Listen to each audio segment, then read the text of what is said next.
Assalamualaikum warahmatullahi wabarakatuh. Perkenalkan, nama saya Rudi Budi Agung. S1 saya dulu dari Fakultas Matematika dan Ilmu Pengetahuan Alam MIPA Universitas Indonesia tahun 97 saya lulus. Kemudian S2 saya dari Universitas Bina Nusantara atau BINUS tahun 2011 ya. Ambil sistem informasi di S2-nya. Nah, sebelum menjadi dosen, saya itu sebagai profesional kurang lebih dari tahun 97 hingga 2016 akhir. Ya, kemudian saya bergabung di STMIK Bani Saleh. Jadi saat ini status home base saya adalah di STMIK Bani Saleh, ya, di Bekasi, Jawa Barat, merupakan kampus Islam. Oke, nah berikutnya pengalaman kerja saya selain di profesional, saya saat ini juga sebagai konsultan juga. Jadi selain mengajar, saya juga sebagai konsultan ya, mengajar di Bani Saleh dan Universitas Terbuka. Untuk mata kuliah yang saya ampuh ya, saya sebenarnya banyak di sistem terintegrasi dan manajemen proyek. Ya, kenapa manajemen proyek dan sistem integrasi? Karena mungkin pengalaman profesional saya diharapkan dari pihak kampus ada sharing dari sisi pengetahuan pengalaman saya ya. Nah, untuk kali ini saya mengangkat tentang sistem terintegrasi ya. Nah, mata kuliah ini merupakan mata kuliah yang sangat match dengan dunia industri, di mana saat ini banyak perusahaan yang telah menerapkan sistem integrasi sebagai aplikasi dasar operasional perusahaannya. Perusahaan-perusahaan besar biasanya menggunakan SAP. Ya, nah pada mata kuliah sistem integrasi kita menggunakan aplikasi namanya SAP, ya, System Application Product, yang banyak dipakai di Indonesia maupun perusahaan dunia. Persentase pembelajarannya adalah 20% teori dan 80% praktikum di lab, biasanya seperti itu. Ya, nah capaian pembelajaran yang diharapkan mahasiswa memahami tentang keterkaitan komponen sebuah sistem perusahaan yang terintegrasi, ya, meliputi bagian produksi, pemasaran, keuangan, persediaan barang, sumber daya manusianya, ya, serta memahami tentang arti penting dari implementasi ERP itu sendiri, ya, untuk mengintegrasikan seluruh komponen di setiap unit atau departemen dari sebuah perusahaan untuk mencapai tingkat efisiensi. Jadi proses bisnis yang ada di dunia industri diharapkan mahasiswa sudah paham ya, sehingga nanti ketika mereka terjun ke masyarakat mereka sudah siap pakai. Nah, dengan jumlah persentase 80 praktikum ya, diharapkan mahasiswa ketika melamar pekerjaan ya, mereka sudah paham menggunakan SAP karena sekarang beberapa lamaran sudah mencantumkan ya menguasai SAP ya, seperti itu ya, atau ERP lainnya misalnya seperti itu. Nah, sekarang sudah banyak sehingga STMIK Bani Saleh menunjuk saya untuk memberikan pembelajaran tentang aplikasi SAP itu sendiri. Di akhir perkuliahan biasanya setelah UAS, mahasiswa itu wajib mengambil sertifikasi internasional SAP sebagai salah satu sertifikat untuk surat keterangan pendamping ijazah atau SKPI. Nah, SAP internasional karena diakui sehingga mahasiswa yang sudah mengambil mata kuliah sistem integrasi akan memiliki sertifikat SAP internasional yang dikeluarkan oleh lembaga edukasi dari SAP internasional. Kemudian dari materi pembelajarannya, ya, materi yang kami gunakan adalah menggunakan modul SAP yang dikeluarkan oleh SAP internasional ya, dengan teks berbahasa Inggris serta aplikasi SAP yang sudah kami install, tentunya dengan lisensi ya, lisensi yang harus kita kerjasamakan ya, yang harus kita bayar selama setahun. Biasanya ada renew selama setahun. Materinya apa aja sih yang dipelajari? Biasanya materinya meliputi memahami definisi, kemudian alasan, manfaat dari pemilihan ERP itu sendiri ya, sebagai suatu sistem yang terintegrasi. Kemudian mahasiswa juga memahami tentang proses bisnis dari sistem terintegrasi berdasarkan konsep ERP, ya, konsep ERP atau konsep Enterprise Resource Planning. Kemudian memahami biaya dan benefit yang dihasilkan dengan penerapan sistem integrasi. Jadi dengan adanya flow mulai dari hulu hingga hilir, ya mereka bisa tahu efisiensi apa yang mereka bisa ambil dengan penerapan SAP. Ya, berikutnya mahasiswa juga diharapkan memahami tentang SAP dari fungsi navigasinya, ya, loginnya, menunya, kemudian toolsnya di situ di dalam, terus statusnya seperti apa, semua diajarkan, ya. Kemudian dari sisi aplikasi material management atau MM, ya biasanya kita mulai dari create customer, create vendor, kemudian create material itu sendiri, ya, membuat kode-kode material barang, memberi harga, memberi penamaan, ya, sampai dengan membuat PO itu sendiri, purchase order, ya. Terus kemudian kita kirim berupa delivery, habis kirim terus nanti bisa diterima di sisi customer, ya. Kemudian kita masuk ke sales distribution, ya. Mahasiswa juga diharapkan memahami tentang konsep sales distribution, mulai dari pembuatan PO, ya, kemudian delivery, pengiriman barangnya tersebut, kemudian mencetak billing dokumen, ya, kemudian melakukan posting invoice, ya, membuat tagihan, ya. Dan berikutnya adalah mahasiswa juga diharapkan memahami tentang financial accounting-nya, ya, incoming dan outgoing payment. Nah, ini penting karena biasanya proses dari ujung pembelian barang sampai dengan kita terima uang kembali, ya, itu berupa incoming payment. Itu semua merupakan satu siklus yang ada di modul SAP. Nah, ke semua modul itu kita pelajari semua tuh, ya, selama kurang lebih 1 semester ini. Yang terakhir adalah memahami tentang human capital management.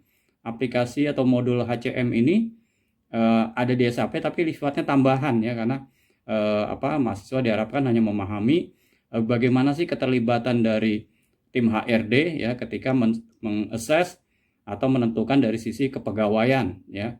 Dan tidak terlalu detail memang kalau untuk HCM ini hanya bersifat tambahan, ya. Kemudian sistem pembelajaran mereka biasanya saya memberikan contoh latihan, ya. Latihan dari setiap proses yang wajib diajarkan sesuai dengan EPS mata kuliah ini. Ya, saya memberi contoh, ya, lalu mereka mengerjakan bersama-sama. Kemudian ada sesi tanya jawab ketika mahasiswa ada yang belum paham atau kurang paham. Ya, biasanya seperti itu. Kemudian dari sisi model perkuliahannya, ya, sebelum pandemi, ya, kami menggunakan lab. Biasanya kita belajar di lab komputer yang sudah diinstal SAP-nya. Ya, namun sejak tahun 2020 saat itu ketika era lockdown, ya, kurang lebih hampir 3 semester, ya, model pembelajarannya sudah menggunakan secara online, daring, ya, kita menggunakan Google Meet, ya. Selain itu saya juga sudah menyiapkan rekaman video yang sudah saya unggah di YouTube, ya, sehingga mahasiswa tetap bisa mengikuti perkuliahan meski tanpa tatap muka secara langsung, ya. Channel YouTube saya Bapak Ibu bisa cari, tinggal masuk ke youtube.com, kemudian ketik nama lengkap saya Rudi Budi Agung. Nah, nanti di situ ada channel YouTube saya. Banyak sekali video-video yang sudah saya unggah, mulai dari video pembelajaran, ya, terus video tentang saya sebagai narasumber atau saya sebagai moderator, ya, atau bimbingan belajar, bimbingan penulisan skripsi, di situ ada juga.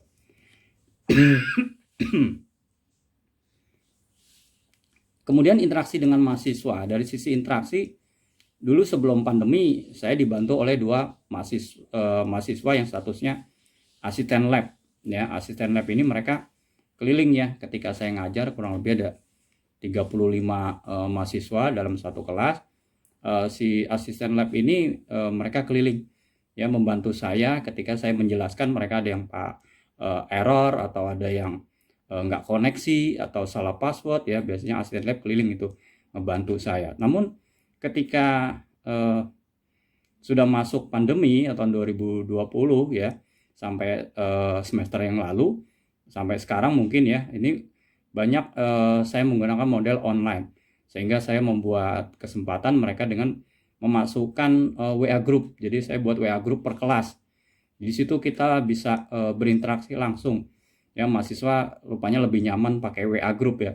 Kadang kalau di kelas mereka malu bertanya, tapi begitu sudah selesai sesi online, mereka baru ada yang nanya tuh. Ya, Pak ini kenapa? Pak ini kenapa saya error di sini? Atau password saya tidak bisa dipakai ya, atau passwordnya ke reset atau gimana. Nah, itu banyak interaksi di WA ya, karena saya pahami adalah resiko yang harus saya tanggung ya. Saya harus melayani mereka juga ya. Alhamdulillah mereka cukup terpuaskan dan mereka bisa memahami, karena selain dari tutorial video yang sudah saya unggah di YouTube ya, mereka juga tetap bisa berinteraksi dengan saya meskipun tanpa harus tatap muka seperti itu. Kemudian dari sistem penilaian. Nah, sistem penilaian itu sesuai dengan aturan di kampus kami bahwa tingkat kehadiran itu 10%. Ya, kemudian tugas 20%, UTS-nya 30% dan UAS 40%. Dari setiap tugas dan UTS maupun UAS, saya memberikan bobot setiap soalnya. Jadi mahasiswa ketika mengerjakan 2 soal, mereka udah tahu bobotnya berapa. 3 soal berapa, 4 soal berapa, dan seterusnya. Nah, kalau untuk praktikum, karena ujiannya nanti adalah berupa praktikum, itu jelas sekali, karena praktikumnya itu ternyata dari mulai create customer, vendor, sampai dengan yang terakhir payment, ya HCM, itu ada 10 modul total. Nah, 10 modul itu kalau dinilai 100 berarti kan satu modul 10 ya. Jadi kurang lebih 10% mereka dapat setiap mengerjakan soal. Jadi ketika mereka bisa mengerjakan 60 modul, maka udah langsung tahu nilai dia itu, mereka itu pasti nilainya ya 60. Kalau mereka bisa mengerjakan 10 modul tersebut dengan sempurna, ya dia akan dapat nilai 100. Nah, itu lebih fair. Ya, mereka juga merasa tidak ada permainan di antara nilai itu. Mereka benar-benar memahami. Nah, di pertemuan terakhir saya biasanya memberikan kesempatan kepada mahasiswa untuk memberikan kesan dan pesannya. Ya, selama saya mengajar. Kenapa saya minta mereka memberikan kesan-pesan? Biasanya mereka ada memberikan masukan, ya. Masukannya bisa beragam. Kalau yang kuliah malam itu biasanya masukannya, Pak, kalau bisa ketika azan Isya break dulu. Ya, kita sholat Isya dulu 10 menit atau 15 menit ya. Saya open tuh, kebuka ke mahasiswa, silakan. Gimana, mau di break dulu, kita sholat Isya, ya baru kita mulai lagi. Karena kalau yang kelas malam, biasanya saya ngajar itu mulai dari 6:30. Ya, 6:30 sampai jam 9.30 atau 9.40, biasanya seperti itu. Nah, itu biasanya mereka kepotong dengan waktu Isya.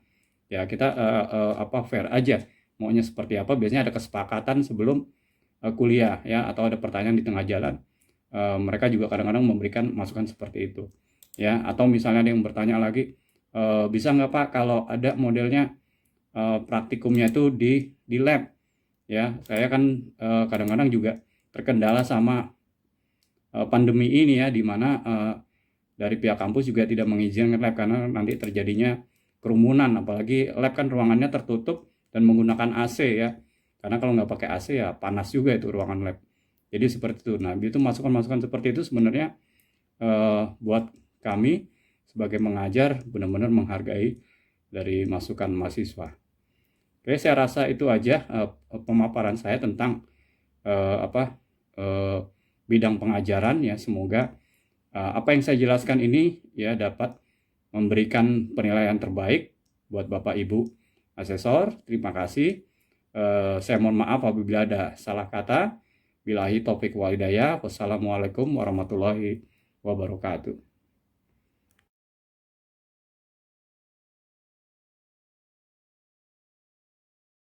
Kuliah, kerja, ya sulit juga kalau nggak ada pulpen atau pensil untuk nulis. Oke, coba buka latihan 31. Halaman di buku itu halaman 310. Kalian buka ya, tampilan seperti ini. Unit 3. Exercise 31. Display and change customer master. Dibuka buku SAP-nya. Ya.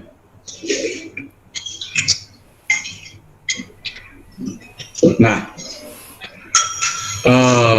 di buku ini, buku SAP ya,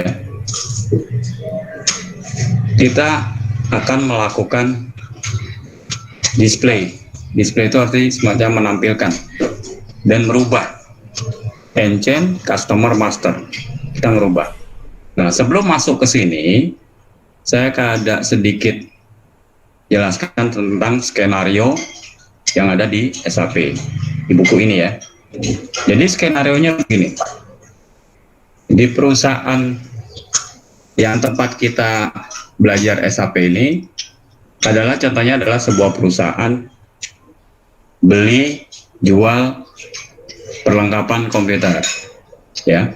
Jadi seolah-olah nih kita perusahaan yang kerjanya ya, beli barang komputer terus dijual lagi barangnya, komputernya dijual lagi. Nah gitu ya, jadi contohnya seperti itu ya. Kenapa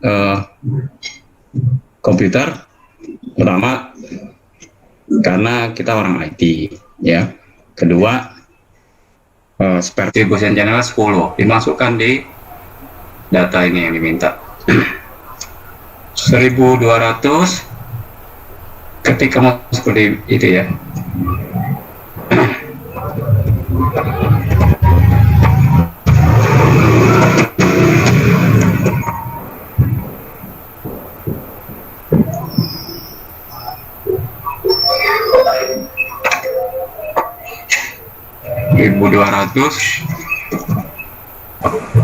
Bapak, ya. Maaf mau Ya. tanya Pak, ini kan Ya. mau login ke SAP, di pencet enter itu muncul pemberitahuan lisensi information for multiple logon. Itu kenapa ya Pak? Oh, ada tulisan multiple logon. Kemungkinan kamu ada salah password lebih dari 3 kali. Terus Kliennya udah diisi belum 972? iya udah semua. Iya, itu berarti ininya apa? Ada passwordnya salah lebih dari 3 kali. Bener nggak kamu nyoba tadi salah? Terus salah lagi? Enggak, tadi kita login, tadi itu permasalahannya jaringannya. Kan aku pakai penambatan, terus tadi pas itu pas udah masuk ke SAP-nya, terus tiba-tiba jaringannya nggak ada, hilang. Terus kan aku exitin kan, nah terus pas aku login munculnya kayak gitu. Aku udah lupa password sih tadi Pak. Oh, itu pilih yang atas saja. Kalau multiple logon pilih yang atas. Oh, yang continue with this Ya, login. continue. Ya, betul. Oke, bentar Pak. Ya, pilih yang paling atas kemudian di enter atau continue. Oke, makasih ya Bapak. Ya. Oke, tadi kalau udah dimasukkan 1200, 1010 keluarnya seperti ini ya. Nah, ini adalah display. Ada tulisannya tuh, lihat. Display material 578. Ya.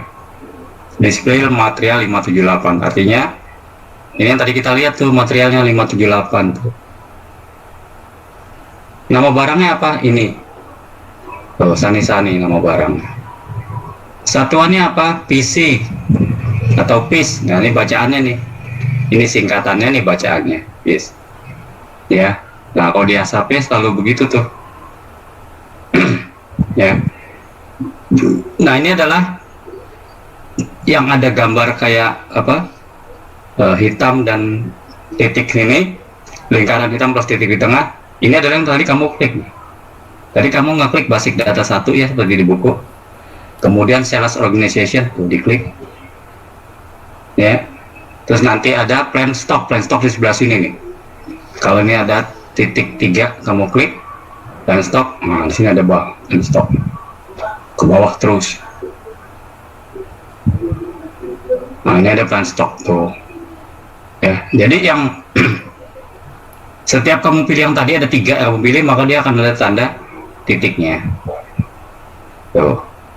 Kalau nggak kamu pilih, dia nggak ada, kosong di sininya. Di sininya kosong tuh. Ini kan tadi nggak kamu pilih. Nah, itu tadi cara melihat tabnya yang kamu pilih. Kemudian datanya seperti yang di sini. Kalau kita kembali lagi ke buku, nah, habis enter, nah kamu disuruh melihat nih. sebagai new user, jadi seolah kamu orang baru, kamu diminta untuk melihat data yang ada di tampilan tadi. Data tersebut terus kamu isi di sini nih. Datanya apa? Contoh, basic data 1, material description-nya apa? Sani-sani ya tadi ya datanya. Yang dalam isiannya tadi sani-sani. Ini dia jawaban itu. Kemudian basic data 1, base unit measurement. Nah, ini jawabannya apa? PC. Nah, kalau kita lihat di sini, ini maksudnya. Tuh, sani-sani PC. Ya, terus ditanya, lihat di buku lagi. Ya, material grupnya berapa? 00207. Material grupnya. Tanya lagi, gross weight, berat kotor. Nih, 16.800. Ya, net weight-nya juga 16.800. Jadi yang ada di buku semua ini kita cuma ngeliat aja. Makanya tadi di latihan 2 kita cuma display tuh. Ya, sama semua ya. Nah, kemudian masuk lagi ke divisinya 07, benar, high tech. Kemudian pilih delivery plan 1200. Ya, ini dari sales organization data 1. Bener nggak? Nah, cara ngeceknya gitu. Ini cuma ngecek-ngecek aja lah ini. Ya, sales organization kita klik. 07 high tech, benar. Sama ya sama yang di buku. Delivering plan-nya 1200, material groupnya 0027. Sama. Ya, nah itu kurang lebih gitu. Ini cara melihat aja ya. Sekali lagi ini hanya melihat, kemudian mau masuk ke plan stock. Nah, plan stock cari ke bawah. Plan stock penyebab error dari exercise 53. Nah, kebetulan di kasus ini kita ada 2 contoh kasus yang errornya kurang lebih sama, tapi untuk penanganannya sedikit berbeda. Ya, seperti apa penanganannya? Nah, contohnya di sini saya akan mengambil contoh dari kasus yang pertama. Ya.